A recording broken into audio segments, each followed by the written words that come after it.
Hi வணக்கம். எங்கள் வீட்டுக்காரர் வந்து நான் சொன்னேன்ல, அவங்க வீட்டில் அவங்க சின்னம்மா அப்பா வீட்டுக்கு கூட்டிகிட்டு போயிருந்தாங்க. அது தெலுங்கு, அங்கே தான் ஆந்திரா ஒரிசா பார்டரு. அப்போ வந்து அம்மா நான் எல்லாமே இருந்தும் அவர் வந்து அவங்க அவங்க ஃபேமிலிக்கு எல்லாத்துக்கும் தெரியும், எங்களுக்கு தெரியாது. அது இருந்தும் கூட அந்த ஃபஸ்ட்டு மனைவி போய் பார்த்துட்டு வந்தாங்கல்ல, அது வந்து நமக்கு தெரியாது. வந்து கெட்டது நல்லா தெரிந்தா அப்படி ஒரு ஒரு என்ன சொல்கிறது, ஒரு மனச்சாட்சி இல்லாமல் இப்படி செய்கிறமே, கல்யாணம் பண்ணிவிட்டு மாமியார் இருக்காங்க எல்லாம் இருக்காங்க, இப்படி போயிட்டு போய் சொல்லிட்டு வரமே அப்படிங்கிற அந்த இது இல்லை. நார்மலாக தான் இருந்தாங்க. அப்புறம் அந்த அங்கே போகிறதுக்காக ரொம்ப தூரமாங்க. இது என்ன சொல்கிறேன்னா, நாங்கள் இருக்கிற ஊர்லேருந்து ஸ்ரீகாக்குளம் அப்படிங்கிறது கொஞ்சம் பக்கம்தான். நாங்கள் அங்கே ஒரிசா பாடுறக்கிட்ட ஒரு ஊர், அந்த ஊர் பேர் எனக்கு சொல்ல தெரியல. அந்த ஊரில் இருந்து டபுள். இப்போ நாங்கள் இருந்த ஊருக்கும் ஸ்ரீகாக்குளத்துக்கும் 1 மணி நேரம் பஸ்ஸு. அதுக்கு நாங்கள் இன்னொரு பக்கம் போனது வந்து மொத்தம் 2.5 மணி நேரம் ட்ராவல். அதுவும் இல்லாமல் அந்த லேடி வீட்டுக்கு போகிறக்கு அங்கிட்ட ஒரு 1 மணி நேரம் இந்த மாதிரி இருந்திருக்குது. அதை வந்து அவ்வளோ தூரம் போயிட்டு அங்கே போய் ஜாலியாக இருந்து போட்டு வந்து எதுவும் தெரியாத மாதிரி ஜாலியாக இருந்துக்கிட்டாங்க. எனக்கு ரொம்ப வேதனையாக இருந்துச்சு. என்னடா இப்படிலாம் போய்கிட்டு இருக்குது வாழ்க்கை, என்ன அப்போவே டவுட்டு தான் ஆயிடுச்சு. அப்புறம் அப்படியே முடிச்சுட்டு வீட்டுக்கு வந்துட்டோம். அம்மா வந்து ஊருக்கு கிளம்பிட்டாங்க. அம்மா தான் கொண்டு விட்டு வந்தாங்க, கிளம்பிட்டாங்க. ட்ரெயின் போகிறப்ப நானும் அழுது அம்மாவும் அழுதாங்க, விட்டுட்டு போகிறோமே அப்படின்ட்டு. அதுக்கு ஏன் அழுகிற, உங்கள் அம்மா கூட போகணுமா, போகிற மாதிரி தான் சொல்லு, இப்போ ஏற்றி விட்றேன் டிக்கெட் எடுத்து அப்படின்னாங்க. அது ரொம்ப வலி கொடுத்துச்சு. எதுக்கு அப்படி சொன்னாங்க அப்படின்னு எனக்கு தெரியல. மொத்தத்துக்கே அவருக்கு என்ன ஒரு இதுனா, அவங்க அப்பா அம்மா சொன்னதுக்கு ஒரே காரணத்துக்காக நம்ம ஊருக்குள்ளே கட்டணும்டா, அங்கே ஆந்திரா பிள்ளை கட்டி என்ன பண்ணுறது, நமக்குன்னு ஒரு கௌரவம் வேணும், இங்கே கட்டணும் அப்படின்னு சொல்லி கல்யாணம் பண்ணி வச்சா திருந்திடுவான் அப்படிங்கிற ஒரு மென்டாலிட்டியில் அவங்க சொல்லியிருக்காங்க. ஆனால் அப்படி அவர் அந்த பிடிக்காமல் செஞ்ச கல்யாணம் அது. அதனால் அவருக்கு வந்து என்ன சொல்லணும்னா, ஒரு 10-15 நாள்லேயே அவருக்கு வந்து வெறுத்து போச்சு. ஒரு வெறுப்புத்தன்மை மைண்டில் உண்டாகி, நல்லா அழகாக இருக்கா அப்படி, யார்கிட்ட லவ் பண்ண அப்படியா, இல்லைங்க தப்பாக போகிறா அப்படியா, இல்லை யாராவது விட்டு வச்சுப்பானுங்களா, இவ்வளோ அழகாக இருக்காங்க, என்னென்னமோ நினச்சி கற்பனை பண்ணிக்கிட்டார், வாழ்க்கைக்கு எடுத்துட்டார் கற்பனை பண்ணி. ஆனால் எந்த ஒரு இது இல்லை, தெரியுது அவருக்கு வந்து தெரியுது இது வந்து தப்பாக இல்லை அப்படிங்கிற பட்சத்துலேயும் வச்சு வாழ்கிறாரு. ஆனால் அதே சமயத்தில் தப்பாகவும் பேசுகிறாரு டெய்லி ஒவ்வொன்றும். பக்கத்து வீட்டில் பைப் போட்டு நல்ல தண்ணி கொடுப்பாங்க. அந்த பைப் போடுறப்ப அந்த அம்மா போட்டுச்சுன்னா கமெண்ட்றதுக்கு வரும். அவங்க பையங்க ஏதாவது போட்டால் அப்படின்னா உடனே சந்தேகம் வந்துடும். நீ கையை பிடிச்சிட்டு வாங்க அந்த பைப்பு அப்படிம்பாங்க. நிறைய ட்ரகிள், 1-2 இல்லை, சந்தோஷம் இருக்கிறதுக்கு சான்ஸ் இல்லாமல் போயிடுச்சு அந்த மாதிரி ஒரு இது. அப்புறம் அம்மா ஊருக்கு வந்துட்டாங்களா. கரெக்டாக அம்மா ஊருக்கு வந்து 15 நாள் தான் ஆகுது விட்டுட்டு வந்து. 15 நாள்லேயே என்னை உடனே திரும்பவும் எங்கள் அம்மா வீட்டுக்கு கூட்டிகிட்டு வந்துட்டார். விட்டுட்டு போகிறேன், இது உடம்பு ஒத்துக்க மாட்டேங்குது, இன்னும் அங்கேருந்து வச்சு பார்க்க முடியல, சாப்பிடவும் மாட்டேங்குது அப்படின்னு சொல்லி கொண்டு வந்து விட்டுட்டு போகிறக்கு ஐடியா பண்ணிட்டார். விட்டுட்டு போகிறதுக்கு வந்தால் எங்கள் அம்மா, நான் ஒன்றும் நினச்சிக்கல, சரி விட்டுட்டு போகிறாங்களே, இருந்துட்டா போயிட்டு போகிறாங்க ஒரு அம்மா வீட்டில் இருக்கிற என்ன சந்தோஷம் எதுவுமே நினைக்காம ஒரு யதார்த்தமாக வந்தேன் நான். அதுக்கப்புறம் எங்கள் அப்பா வந்து இப்போவே இங்கே வந்திருக்கிறது, கூட்டிகிட்டு ஓடுங்க முதல்ல அப்படின்ட்டு சத்தம் போட்டாங்க. சத்தம் போடுறக்காட்டி திரும்பவும் கூப்பிட்டு போயிட்டார். கூப்பிட்டு போய் மறுபடியும் கரெக்டாக 20 நாள் கூட இல்லை, திரும்ப கூப்பிட்டு வந்துட்டார். 5 மாதம் அப்போ வயிற்றுல பொண்ணு, பெரிய பொண்ணு கூப்பிட்டு வந்துட்டாங்க. கூட்டிகிட்டு வந்து ஆல்ரெடி சொல்லியிருப்பேன் இந்த பாட்டு. கூப்பிட்டு வந்து விட்டுட்டு கிளம்பி போகிறப்ப நான் அழுதுகிட்டு இருந்தேன். அப்புறம் எங்கள் அம்மா, நான் பஸ் ஏற்றுறப்ப நான் கூட வரேன் அப்படின்ட்டு. எங்கள் அம்மாவும் கூட வந்தாங்க.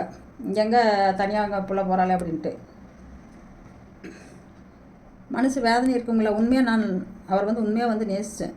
அது வயசானவரோ என்னமோ கல்யாணம் பண்ணிட்டா அது உண்மையாக மனசுக்குள்ளே நினச்சிக்கிட்டு இருந்தேன். அந்த பஸ்ஸு வர்ற டயத்து வரைக்கும் அந்த தாலி செயினை பிடிச்சி இப்படி பார்த்துக்கிட்டே இருந்தார். இந்த பக்கம் நாங்கள் செவத்துக்கு இந்த பக்கம் நின்று தான் அம்மா ரோட்டு மேலே யார்கிட்ட பேசிக்கிட்டு இருந்தாங்க. இந்த இப்படியே பார்த்துக்கிட்டு இருந்தார். நான் சரி ஏதோ பாஸ்தெல்லாம் பார்ப்பாரு போல இருக்குது அப்படின்னு நான் நினச்சிக்கிட்டு இருந்தேன். ஆனால் அவர் வந்து பஸ்ஸு வர்ற டைம் பார்த்து கரெக்டாக வெட்டுக்குன்னு தாலி அத்துக்கிட்டு ஓடி போயிடலாம், போய் பஸ் ஏறி ஓடி போயிடலாம் அப்படின்னு நினச்சிருந்துருக்காரு.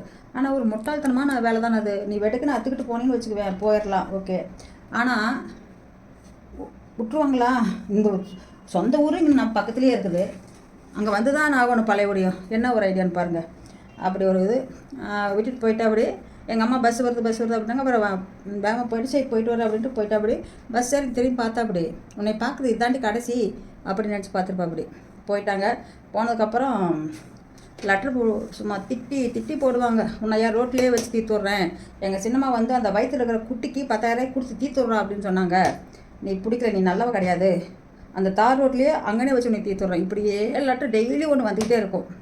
மன உளைச்சல் முடியல என்னால். அது எப்படி சொல்லி என்ன பண்ணுறதுனே முடியல. ஒரு பக்கம் ஏன் நம்ம சின்ன வயசாக போச்சா ஏங்கிட்டேன். ஒவ்வொருத்தர் புருஷன் கொண்டாட்டி போனாங்கன்னா நம்ம வாழ்க்கை எப்படி ஆகிப்போச்சு, அவங்களும் எல்லாம் சந்தோஷமாக போகிறாங்களே அப்படின்னு ஒரு ஒரு யாரையாவது பார்த்தா.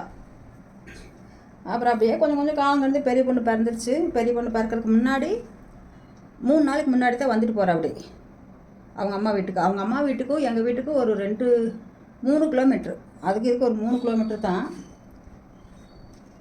அங்கே வந்துட்டு போகிறாரு. அங்கே நான் வயிற்று பிள்ளையோடு இருக்கிறனே அப்படின்னு வந்து பார்த்துட்டு போகல. அது கடவுள் பார்த்துட்டா இருப்போம், பார்த்துட்டு போகல. அப்புறம் எனக்கு ஒரு 2 3 நாளே குழந்த டெலிவரி ஆகிடுச்சு. ஒரு திண்டுக்கல்லில் போய் சரோஜா ஆஸ்பத்திரி, அந்த ஆஸ்பத்திரி இன்னும் இருக்குது. அந்த அம்மா இறந்துட்டாங்க, வயசான அம்மா தான். அப்புறம் அங்கே போய் குழந்த பிறந்ததுக்கப்புறம் கூட்டிகிட்டு வந்தாங்க. கூப்பிட்டு வரப்போ எங்கள் மாமியார் தான் கூட வந்தாங்க. எங்கள் அப்பா எங்கள் அம்மாவை நானும்லாம் நடந்து வந்துக்கிட்டு இருந்தோம். எங்கள் அம்மா குழந்தை கையில் பிடிச்சி கூப்பிட்டு வந்தாங்க. அப்போ எங்கள் அப்பா சொன்னாங்க, இன்னும் எங்கே என்னமோ பேசிக்கிட்டு வர இன்னும் எங்கே அவங்க அப்பா வரப்போகிறேன், அதே வந்துட்டு அப்படியே ஓடிட்டான்ல அப்படின்னு எங்கள் அப்பா சொல்ல. எங்கள் அம்மா இருந்துக்கிட்டு என்னது வந்துட்டு போயிட்டு அப்படியா அப்படிங்காட்டி எங்கள் மாமியை முடிச்சு கூட விடல. எங்கள் அப்பா சொல்லும்போது எனக்கு அப்போ தான் தெரியும் என்னது வந்துட்டு போயிட்டாங்களா அப்படின்னு. ரொம்ப மனசு ஒரு மாதிரி ஆயிடுச்சு. சரி அப்படியே போயிட்டோம். வீட்டுக்கு போனோம், குளிச்சு விட்டுட்டு அம்மா சந்தைக்கு போயிட்டு வர்றேன் அப்படின்ட்டு கிளம்பிட்டாங்க. எனக்கு ஒன்றுமே தெரியாது அந்த பால் கொடுக்குறதுக்கு, இதெல்லாம் ஒன்றும் தெரியாமல் இருந்துச்சு. அப்புறம் எங்கள் பெரியண்ணா வந்தாங்கிட்டு இருந்தாங்க. அது என்னமோ சொன்னாங்க, இப்படி அப்படின்னு சொல்லிக்கிட்டு இருந்தாங்க. அது வந்து எனக்கு பிறக்கலன்னு சொல்லிக்கிட்டு இந்த குழந்தை வந்து என்னோடது இல்லை, அது யாருக்கு பிறத்தோ தெரியல அப்படின்ட்டாரு. அப்படிங்கும்போது எங்கள் பெரியண்ணா கூட சொன்னாரு, சேம் அவர் வாயாட்டவே இருக்குது இது இந்த பொண்ணு அப்படின்னு சொல்லிக்கிட்டு இருந்தாங்க. அப்படின்னு சொல்லி போட்டு இதெல்லாம் இது பண்ணிவிட்டு என்னதெல்லாம் சொல்லிட்டாங்க. எங்கள் அம்மா மனசு ரொம்ப வருத்தப்பட்டாங்க. இது என்னடா இப்படியே சொல்கிறாங்கன்ட்டு. முன்னாடி இருந்தே சந்தேகம் இல்லை, இது என்னோடய குழந்தைன்ட்டு. எங்கள் அம்மா பிறக்க வரைக்கும் கம்மிட்டுருங்க, பிறந்ததுக்கப்புறம் யாராட்டுக்கு பார்த்துக்கிட்டு அப்புறம் நீங்கள் சொல்கிற நாங்கள் கேட்டுக்கிறோம் அப்படின்னாங்க. அது அவங்க அப்பா வாட்டவே தான் வந்துச்சு, கருப்பாக அந்த மாதிரி தான் இருந்துச்சு. அப்படி இது பண்ணும்போது பிறந்ததுக்கப்புறம் கூட எங்கள் அம்மா அப்படியே தான் சொல்லும்போது வரல, பார்க்குறதுக்குலாம் வரல. அவர் 3 மாதத்து வரைக்கும் வரல பார்க்குறதுக்கு. அதுக்கப்புறம் பார்க்க வந்தாங்க. வந்து ஒரு 20 நாள் இருந்தாங்க. இருந்துட்டு அதுக்கப்புறம் போனாங்க. போயிட்டு மறுபடியும் வரல. ஒரு 11 மாதத்துல நம்ம வந்து கூட்டிகிட்டு போனாங்க. 2 மாதம் தான் அங்கே வச்சுருந்தேன். அதுக்கப்புறம் அம்மாட்டே கொண்டு வந்து விட்டுட்டேன். அம்மா வந்து அதான் சந்தேகப்பட்டே பேசிக்கிட்டு இருக்கனால எனக்கு ரொம்ப டென்ஷனாகி நான் ஊருக்கு போகிறேன் கொண்டாந்து விடுன்னு சொல்லி எங்கள் அம்மாட்ட கொண்டாந்து கொடுத்துட்டு போயிட்டேன். அம்மா இப்படி சொல்கிறாங்க, சரி கொண்டாந்து பிள்ளை நான் வளர்த்துக்கிறேன் அப்படின்ட்டு எங்கள் அம்மாவே வளர்த்துனாங்க. எங்கள் அம்மாவே வளர்த்தி எங்கள் அம்மாவே எல்லாம் பார்த்து படிக்க வச்சு கஷ்டப்பட்டு வயசுக்கு வந்ததுக்கு செலவு பண்ணி கல்யாணம் பண்ணி வச்சு குழந்தை பேர் எல்லாம் அம்மாவே பார்த்து அம்மாவே அந்த பொண்ணை பார்த்துக்கிட்டு கடைசியில் நான் 6 வருஷம் எங்கள் அம்மா போய் அந்த பொண்ணு எங்கள் பெரிய பொண்ணு தான் பார்த்தா. அவங்க பார்த்துக்கும் எங்கள் பெரிய பொண்ணு பார்த்துக்கும் கரெக்டாக இருந்துச்சு. அப்படியே அடுத்த வீடியோவில் சொல்கிறேன். நன்றி, வணக்கம்.